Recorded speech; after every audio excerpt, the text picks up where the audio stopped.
Good morning, everybody. Happy hump day. Happy Wednesday. And say it with me now. Happy trash day. today, today, man, those guys got where they come. You know, I think it was like 5:30 or something when, of course, Jack hears them coming down the street. He's got to go to the window, bark at that dude. It's not even light yet. I guess they're getting out early to try to beat the heat or whatever. But then and of course I couldn't go back to sleep after that since Jack made such a fuss. But anyway, welcome to the coffee sessions, everybody. Let's see who we got hanging out with us over here. We have Mr. John Howard. Good morning, John. Lonnie's here. Good morning. Leo Stager's here. Good morning, Leo. Let's see, what's he got here? Today will be sunny and in the 90s, storms early evening. Another day in the stock area checking inventory. All right. Marcelo's here. Good morning. Thank you for the thumbs up. I appreciate it. Let's see. The boss keeps moving things. I have to check the listing to make sure people can find what they need. Fun. What the boss quit moving stuff around, for crying out loud? I mean, who does he think he is? All right, let's see. Larry Galt's here. This is morning, everyone. Surprise video this morning from Dave. Yeah, it was kind of a surprise to me too. I've been going to make that video for about a week and a half or so, but I just never got around to it, But I did yesterday. Monroe's here. Good morning. Sean's here. Good morning, Sean. Clyde's here. How you doing, Clyde? My favorite solar man is right here. How you doing, Ryan? Kevin Els is in the house. Good morning, Kevin. Hope you're doing well. Gary Hammett. Good morning. Let's see. Clyde says his trash day was yesterday. Yeah. Let's see. Landis says, good morning. What camera do you have on your printers? I will show you here in just a moment, Landis. Jim Senecola's in the house. Good morning, Jim. Let's see if I missed anybody. Yeah, George is down here. Good morning, George. And Alan's watching this morning. How you doing, Alan? Hope you're doing well. All right, let me get back and we'll answer real quick Landis's question on. He's asking about that camera I have back here.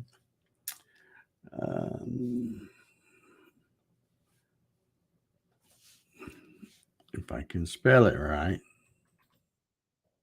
I think that's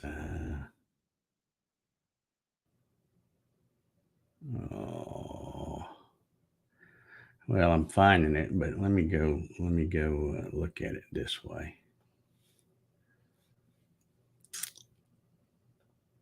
And I don't remember when I bought that. Probably maybe this year, 2020.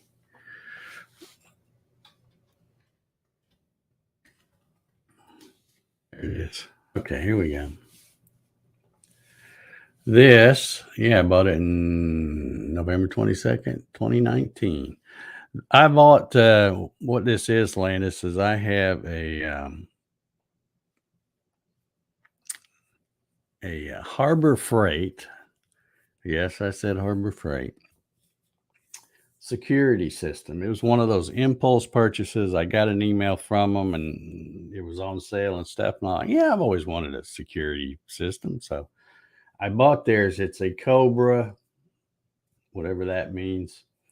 And it came with 4 cameras. It's an 8 camera setup, but it only came with 4 cameras. And then this camera is one of 2 extra ones that I have purchased. So if you look close, let me get this back off of here. And it's a Zosi, Zosi. If you look on Amazon, you'll find a ton of them on there. But you'll see I've made a 3D printed a little thing so that 3-hole flange will screw to it, and then on the bottom of it's just got a 1/4 20 tapped hole for going onto that little cheap tripod. And the reason I can do that is because my, here in the office, my security system is like right here. So that camera is actually like 4 feet away from the DVR thing. But I like using that because I can just move that tripod around. I can set it like it is there at an angle where I can see both printers. Or if I'm just doing one, I can stick it right in front and see what's going on with that one. Stuff like that. So, but that's it. It's a security camera. It's not probably ideal. I just use it because it's an easy setup for me because my stuff's all right here in this room. If you had it in the shop or something, you probably want to use something different, some other kind of Wi-Fi camera. But this is a wired camera. It's got cables running down and coming into the back of my DVR thing. And then, of course, I have the app, the Wi-Fi app, that I can be anywhere in the world and look and see what my cameras are doing. So, all right. So there we got that answered, I think. Let's see here. Jim says his 3D printer's coming today. Awesome. Can't wait to see what you do with that thing. Clyde says, did you guys see all the solar panels on Ryan's shop roof? Yeah. It's almost like he's a solar guy or something, isn't it? Yeah. Joanne's here this morning. Good morning, Joanne. From Cornwall, Ontario. Now 20 degrees, going to 30. Happy hump day. And I'm sure that must be centigrade. Mr. Ballard says he's got 36 of them. Yeah. All righty. You guys probably already know this, but in case you don't, I will tell you. Today is National Hot Dog Day. Saw that on the news this morning. So let me know what you like on your hot dogs. That was the big topic on my local news this morning. The little he's a kind of a part-time meteorologist because I didn't even know he was a meteorologist until I saw him on there one day doing the weather, and I'm like, I didn't know Paul could do the weather, but I guess he's a meteorologist, but he's like low man on the totem pole. So most of the time they have him doing, these little side stories out and about and stuff around town. But he was someplace today at some original hot dog factory, wherever that's at. Apparently it's somewhere here in Georgia. And they were talking about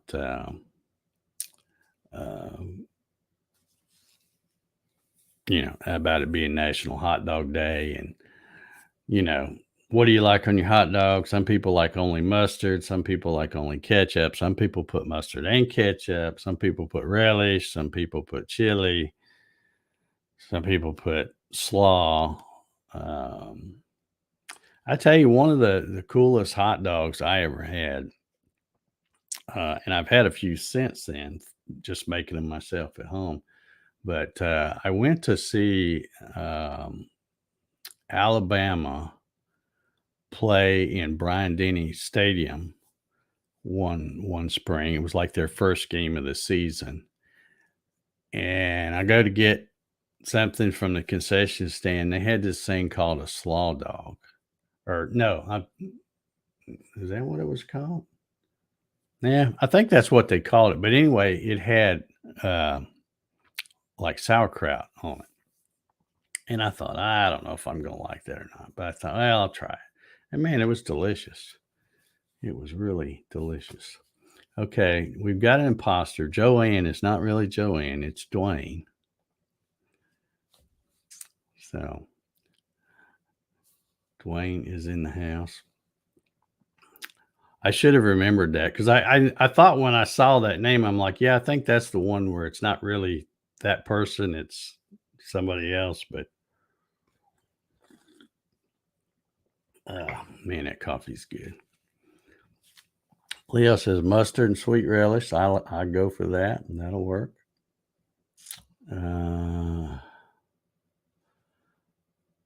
George says he saw the Wolfman's building. Just thrilled to see the solar application. Thanks for the update. He's probably going to have the first ever. Well, it may not be the first. I don't know. First ever solar powered scoreboard. He'll probably have the first ever solar powered scoreboard inside a shop. That's probably what he'll have. Clyde's here. He says he likes onion and mustard. Yeah, I like onions. I like onions. Duane says I'm good for 8 hot dogs with old cheese and mustard. Yeah. Yeah, I usually take if I'm just making some hot dogs here at home and I don't have a whole lot of extra fancy condiments to put on it. I'll take a piece of cheese and tear it in half and then put a half piece in each bun because I usually make 2 at a time and then lay the hot dog on it and get the cheese to melt a little bit with some ketchup or mustard or whatever I happen to have. Sean says he likes the Chicago style. All right. What defines Chicago style? I'm not sure I know what that is. I mean, once you tell me what it is, I probably had it, but didn't know it was called Chicago style.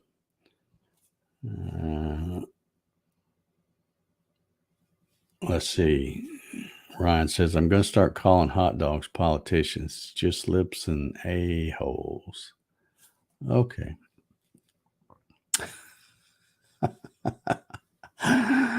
All right.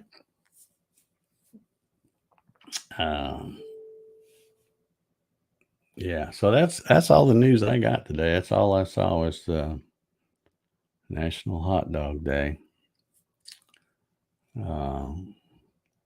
Do appreciate anybody that went and checked out my video this morning. Like I said, that was kind of a last minute thing. I got out there piddling around. I'm like, let me go ahead and start this and we'll see how it comes out. And it really doesn't take that long when I do one like that, but it's just getting motivated to get out there and do it because especially when it's hot and sticky and dadgum mosquitoes carrying me off and stuff. So it's hard to get motivated to get out there and do a little video. But now that one's out of the way, I already know what my next couple are going to be. So those should go a lot better. Let's see. Okay. Sean says a Chicago style is yellow mustard, sweet pickle relish, tomato wedges, onions, dill pickle spear, and sport peppers. Wow. That sounds like almost like a salad with a hot dog thrown in it. Sounds good though. Sounds good.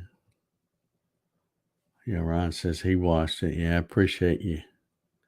Appreciate you, Solar Man. Gary says if you have Rotel cheese dip, yeah, I bet that'd be good on there too. Yeah, I love a good hot dog. Just don't eat them very much. Clyde says I'll check back and see if I hit the thumbs up. I guess you talked about the video. Yeah, I hadn't looked to see if there's any thumbs up or not. I guess there might be 1 or 2. Did have a couple of comments already on it, but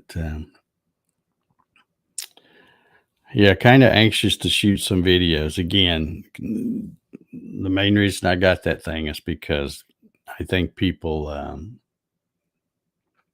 there's a lot of what I'll call CNC snobs out there that think you have to spend several $1,000s to have a decent CNC, and I see that every day in those Facebook groups.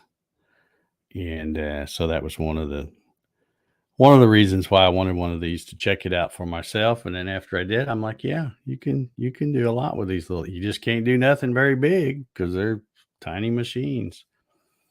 But you know, you can pretty much you can pretty much do anything with any kind of a machine, no matter how cheap it is, as long as you know what you're doing and you do the right tooling, the right feeds and speeds, and program it the right way and stuff like that.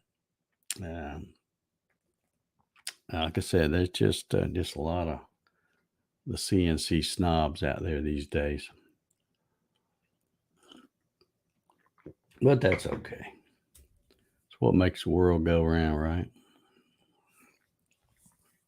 Sean says, "Yeah, looks like you finally got around to it." Yeah, I've had that file for years, and I keep thinking, yeah, I need to make one.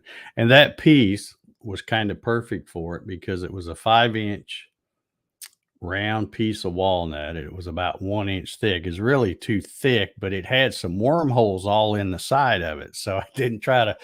I was going to try to plane it down to about half that size, but I thought the wormholes and stuff were like right through the middle of that 1 inch section. So I thought, I know I'm going to be digging into a wormhole here or something. But that was a piece of walnut where I had surfaced it and then cut rings to stack up to turn a bowl, and that was just one of the inside parts of the ring. Um, so it was kind of perfect for doing that little round to it thing. So, uh, and anyway, if you, for those of you who watched that video, if you notice closely, I don't know how much you look around when you're watching the video, but right when I'm at the end of it, when I'm talking about the upgrades and stuff or modifications I'm going to be doing to it, you probably could see just to the left of the machine was a stack of about, I think there's about 7 of them, but it's big. Well, it's round. I call them cookies, where you take a log and you just slice off pieces. They're about 1.5 inches thick, and most of them are, 5, 6 so inches, somewhere in that. Um, but they're all stacked up right there just to the left of the machine.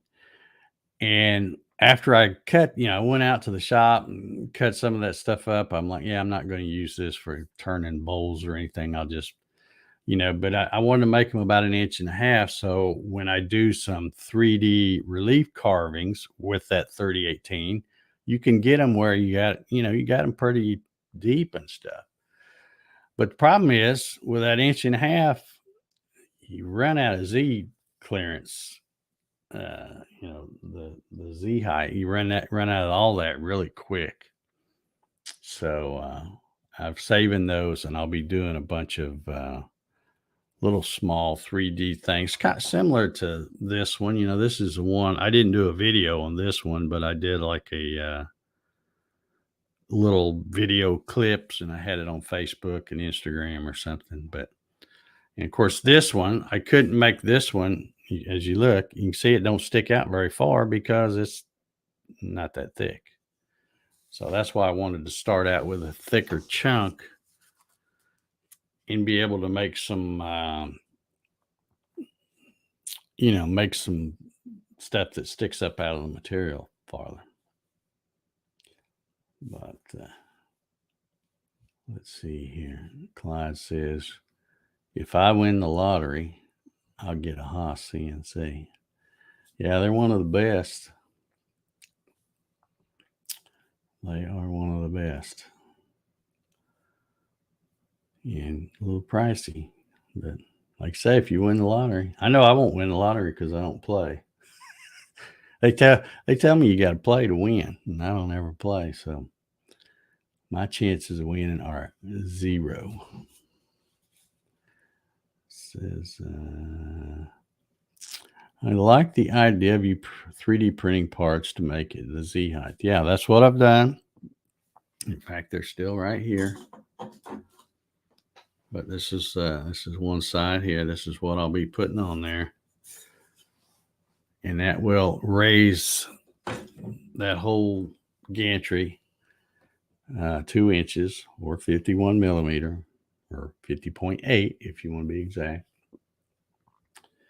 And then of course when I put that new Z carriage on, that will give me 2 inches more height for travel, just to help when you're running stuff, get that up out. I just don't like it because that the original one just has like this much travel, and then you've got this big thick thing here, so you don't have to go very far before you either bottom out on the bottom or you bottom out on the top. And I don't really worry that much about bottoming out on the bottom, because that's, when you're setting your 0, whether you're going to do that or not. But going up, when you have your safe Z set, it's real easy to mess up and forget, and then Vectric will put that default 20 millimeters, which is like 0.787 or 0.8 or whatever it is. And and you have to think about that, like, okay, when this gets done, does it have room to go up that high when it finishes? Because I have changed mine where I have it going just 0.2, or it's actually in millimeters, it's 5.09 or something like that. So I know but because normally you want it to come up a little higher when it's done, but with that machine, you just don't have the room, at least the way it comes stock like that. So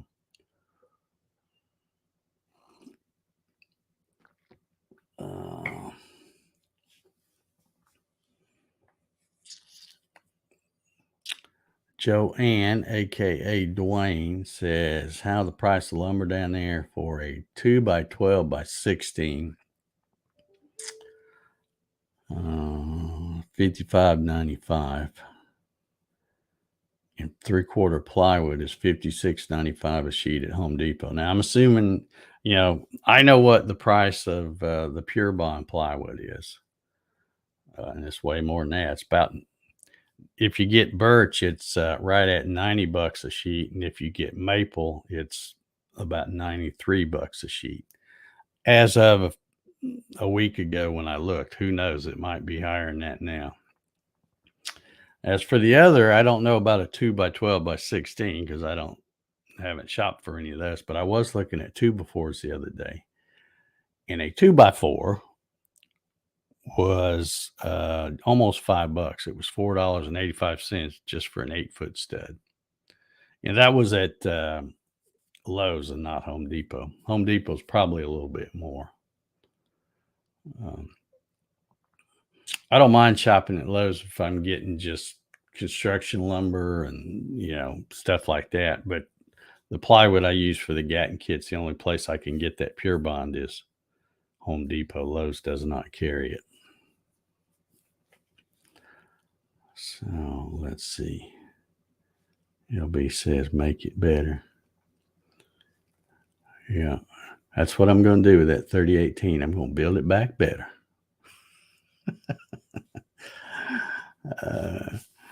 Alan says, I'm with you, Clyde. I came close to buying a Tormach, but pulled back.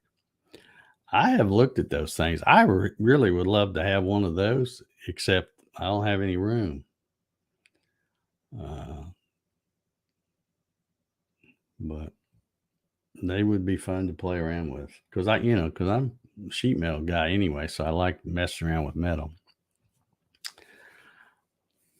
But metal and wood don't really work together too good in the same shop, because every time you cut something, like I do have a little one of those small little mini lathes that's for metal, and I have to keep it covered up because it's on my workbench in the shop, and of course, this dust from running routers gets on everything because you got to keep those things all lubed up.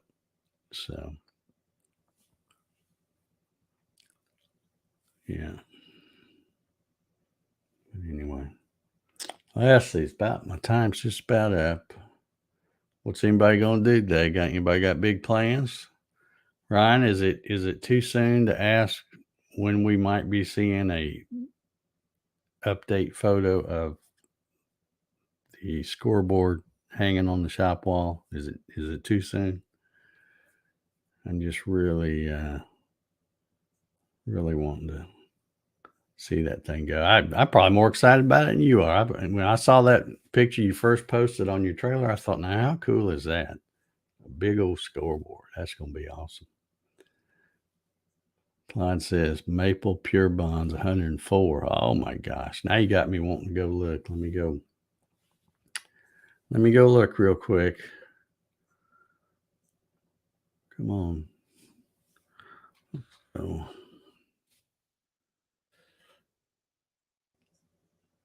Like I said, I don't check very often because usually when I have to go, sometimes I'll look to see what it is right before I go over there to get some.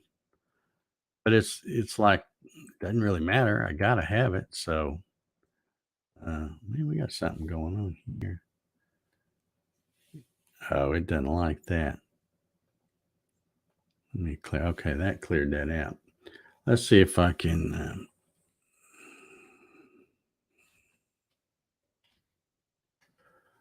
Let's see what I can find here.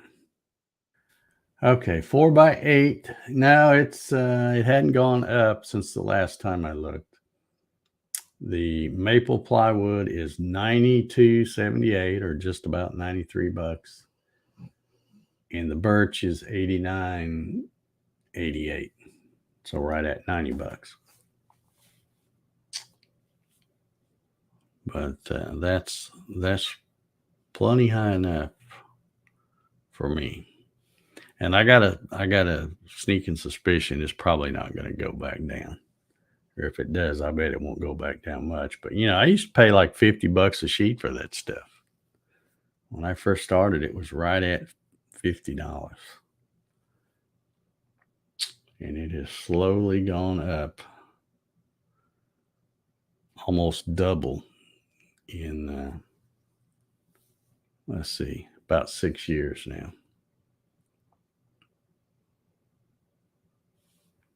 Yeah, yeah. I mean, I'm not saying you can't do it. It's doable, but you know, it it's better if you're going to do metal work and woodworking. If you have in your shop, have a wall or something and say, okay, this part's the metal section and this part's the wood. But not everybody can do that. So, but yeah, you do have to really fight and another thing you got to be careful of, and Alan, you probably know this, if you're doing stuff in the same room and you do something with woodworking and you put a finish, or because I know this is with paint, you got to be careful because if you get out in the metal shop and or over on your metal working tools and you grab a can of WD-40 or something and spray that and that stuff gets in the air, it can put the fish eyes on your finish and ruin it. Uh, you have to watch out for that too. Solar Man says he's renting a lift next week. Oh yeah, yep, yeah. Duane's building plans for a cottage. Leo's got a Bridgeport. Yeah.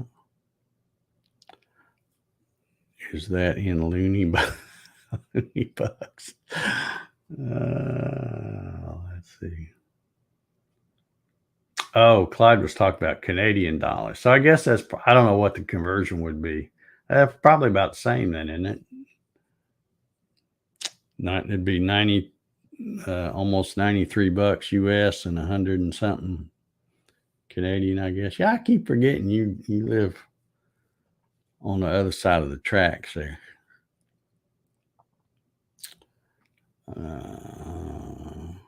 Oh, that's what he's talking about, the loony bucks. Yeah. Okay. I'm behind. Yeah. He says, I have clear curtains and 4 dust collectors to fight it. Okay. All right. Well, good deal. Good deal. Well, I guess that was my little timer. So I guess I'm going to get out of here.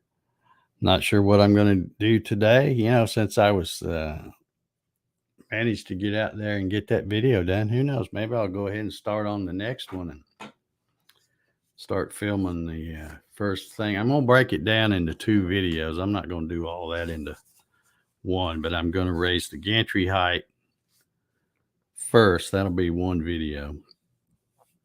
And then the second video will be when I put the new Z carriage on there. So anyway, don't hold your breath waiting on those, but it'll be whenever I get around to it. All right, guys. Thanks for coming here this morning, hanging out with me, helping me drink my coffee. We will see y'all tomorrow for number 529. And of course, that is always if the Lord's willing and the creek don't rise. See y'all.